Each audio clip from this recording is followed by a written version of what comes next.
telah terjadi kecelakaan satu unit bis di Simpang Susun, exit tol Tapia, Kota Semarang pada hari ini, Senin, tanggal 22 Desember, pukul 00.30 waktu Indonesia Barat. 16 na individual ang nasawi sa nangyaring bus accident sa Java, Indonesia. Galing ng Jakarta ang bus at patungo sana ng Yogyakarta nang mangyari ang aksidente.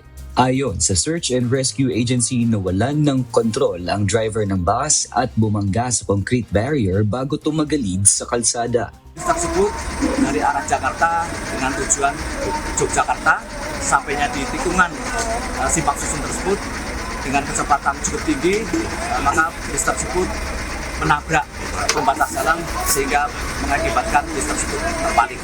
Sa lakas ng impact ng aksidente, tumilapon ang ilan sa mga sakay nito.